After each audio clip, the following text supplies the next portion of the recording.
नाज़रीन अस्सलाम वालेकुम। आज दूसरा दिन है।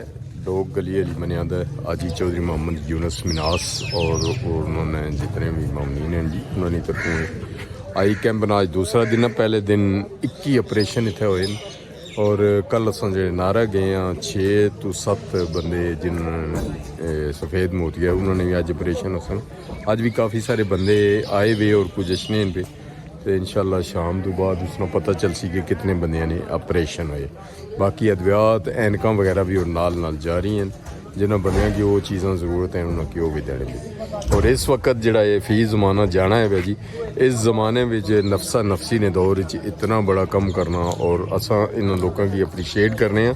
अप्रीशिएट जो ये लोग नहीं हैं बल्कि अल्लाह ताला ने इन्हें बर्खास्त कर नवाजी है कि इन्हें माशाल्लाह एक जी दुखी इंसानियत है उसने वास्ते बेहतर उन्होंने मुस्तकबिल वास्ते ये स्टैप उठाया कि 12वां फ्री आई कैंप जिसने विच हेपेटाइटिस बी सी एड्स है और शुगर है इन्ह सारिया चीज़ों ने मुफ्त टेस्ट भी किए जाने और उसके बाद तमाम जितने भी मामलात होने जी वो भी सारे फ्री, रैश फ्री, खाना फ्री है। तो पहले इन्होंने तकरीबन होना सी कि पहले ये लोग जिस वक्त ये चीज़ शुरू हुई सी तकरीबन 9 तो 10 साल तक गड्डियाँ भी देने से वो भी, लेकिन उन लोग अपनी अपनी गड्डियों पर भी आ जाने।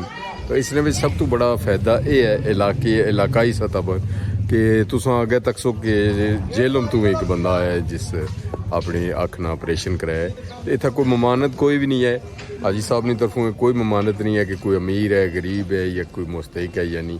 किसी ने कोई सर्टिफिकेट नहीं तकिया जाना ना कोई शनाख्ती कार्ड तकिया जाना बल्कि जिस बंदे ने डिज़र्व करना है जड़ा बंदा कि भाई इसने ये चीज़ां हैं इसकी ज़रूरत है उसकी बाकायदा उसने ना बेहतरीन तरीके नाल सलूक भी किया जाना और जिस तरह घर है ना बंदा फ़र्द अपना समझी तो इस तरह चीज़ की जानी है। तो दोस्तों बाब ही आखसा जी यही कि ज़िंदगी जी 4 दिन आए हो इंसानियत की खिदमत करो। मेहनती जिस तरह अल्लाह ताला ना दोस्त है इस तरह जड़ा खिदमत खल करना है इंसान या खिदमत और जितनी भी अल्लाह चीज़ां बनाई हुई अगर अल्लाह ताला ने ज़ात असा की आखनी भी खिदमत करो मौका दे तो खिदमत करनी चाहिए जी। छोड़ तुसा की दसने जे काफ़ी सारे जोड़े बजुर्ग है वो दुआ भी देने पे तो दुआ देनिया भी चाहिए दुआ रद्द नहीं होनी।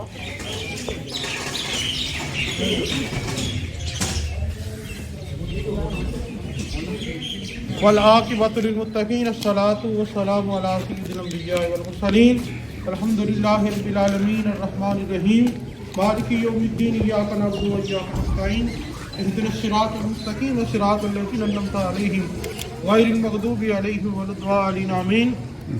अल्लाहुल आलमीन जो कुछ पढ़ा गया अपनी पाक बारगाह के अंदर से कबूल फरमा। अल्लाह यहाँ पर जितने मरीज़ आए हैं अल्लाहुल आलमीन सबको शिफा याब अता फरमा। अल्लाहुल आलमीन सबको शिफा कुल्ली अता फरमा। अल्लाह इनकी आंखों से अल्लाहुल आलमीन की बीनाई अल्लाहुल आलमीन इनको अच्छा नजर आने की तौफीक अता फरमा। अल्लाहुल आलमीन हाजी चौधरी मोहम्मद यूनुस साहब की इस काविश को अपनी पाक बारगाह के अंदर कबूल मंजूर फरमा। अल्लाहुल आलमीन इनकी वालिदा इनके वालिद इस दुनिया से जा चुके हैं अल्लाह उनकी कब्र को ताहत देने का कुशादा फरमा। अल्लाह उनकी कब्र को बुकाए नूर बना। अल्लाह उनकी कब्र को नूर से मुनव्वर फरमा। कब्र में आका अलैहिस्सलातु वस्सलाम की पहचान नसीब फरमा। निकी रैन के सवाल जवाब के अंदर आसानी पैदा फरमा। अल्लाह इस घर के वर अपनी खुशी रहमतों का नज़ूल फरमा। घर के बसने वालों को अमन सुकून वाली ज़िंदगी बसर करने की तौफीक अता फरमा। अल्लाह ज़मीनी आसमानी आफात बलियात से महफूज फरमा। सुब्हान रब्बिका रब्बिल इज़्ज़ति अम्मा यसिफून व सलामुन अलल मुरसलीन वल्हम्दुलिल्लाहि रब्बिल आलमीन। अच्छा अख की सफाई करनी है ना साफ करना तो अख नू जोर नहीं लाना जोर ना नहीं आराम आराम ਨਾਲ सफाई करनी है ठीक है क्योंकि जोर लगाओगे तो फिर ਤੁਹਾਡਾ अगर हाथ लग गया तो ਤੁਹਾਡੀ अख नू मसला बन जाएगा। 9 मार्च बरोज हफ्ता 10 बजे नहीं 1 बजे ठीक 9 मार्च बरोज हफ्ता 1 बजे दोबारा तुसी इधर आना साड़ा डॉक्टर आएगा तारा दोबारा चेकअप करना आते उन्हें सिर्फ आधे घंटे वास्ते आना वा ज्यादा देर इतने रुकना नहीं है। 12:30 बजे हाँ जी 1 बजे तकरीबन 12:30 था पहले पहुंची तुसी कर सकते हो ताड़ा ये पूरी टीम माशाल्लाह जी काफ़ी सारी इन्होंने कंट्रीब्यूशन होनी इस कैंप और 12वां कैंप और 12वें कैंप भी शामिल है जी।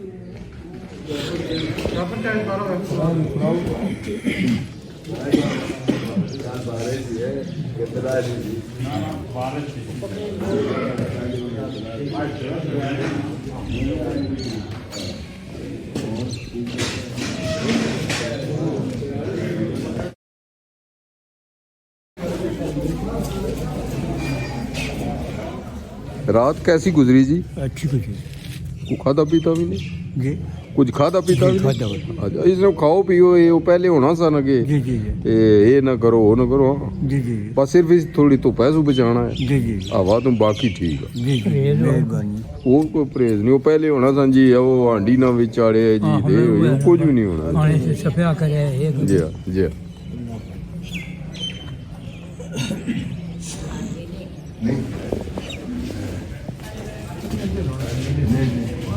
तो बिल्कुल भी घबराए ना, 1 हफ्ते में आपकी बनाई जो बिल्कुल मुकम्मल बहाल हो जाएगी। सिगरेट और हुक्का जो लोग पीते हैं उन्होंने छोड़ना नहीं है, कम कर देना लेकिन छोड़ना नहीं है।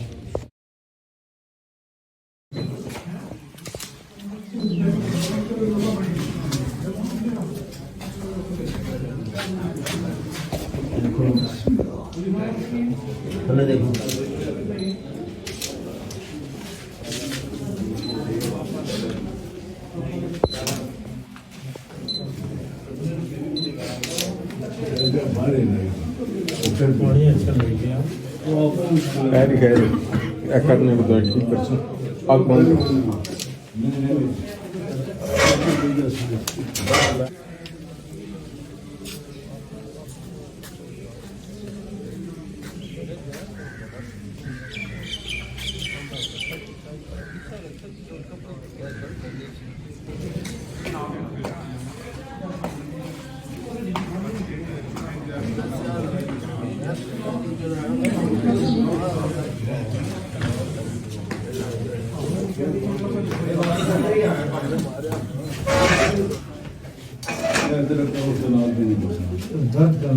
दर्द होनी है ना, ऑपरेशन होया ना, दर्द होनी है, पानी भी आएगा। ये जो आपको काली ऐनक दी गई है ये आपने 40 दिन तक लगा के रखनी, ठीक है। जब भी बाहर निकलना है या धूप में जाना है तो आपने ये काली ऐनक लगा लेनी है, घर में बेशक उतार देना। ऑपरेशन से पहले कोई भी मेडिसन दवाइयाँ, ब्लड प्रेशर, शुगर, हेपेटाइटिस, किसी भी किस्म की दवाई इस्तेमाल कर रहे वो बंद नहीं करनी, वो भी जारी रखनी है और ये भी इस्तेमाल करते रहना। खाना आपने वही खाना जो रूटीन का आप खा रहे हैं, बस ये करना है कि उसमें मिर्च और घी कम हो। इस पैकेट के अंदर एक किस्म का कतरा होगा, ये कतरा है ये पूरा 1 महीना इस्तेमाल करना है आपने। दिन में कितनी मरतबा? पूरा 1 महीना आपने इस्तेमाल करना है। पहले हफ्ते में हर 2 घंटे एक एक कतरा आँख में डालना है, पहले हफ्ते में हर 2 घंटे पर। अगले 3 हफ्ते में सुबह दोपहर शाम कर दें। अगर ख़त्म हो जाए ये नहीं बावे रहे दे चाहिए दवाई ये नहीं चाहिए पैकेट पकड़ाई है। एक ट्यूब होगी इस पैकेट में, नजर आ रही? ये सिर्फ 15 दिन इस्तेमाल करनी। रात को सोने से पहले चावल के दाने के बराबर आँख के अंदर डालनी। जिसने भी आँख के अंदर डालने उसे कहना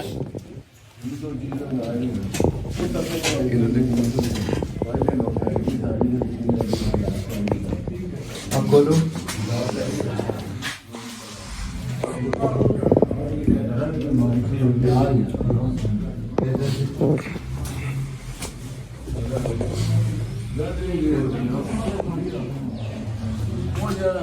देखो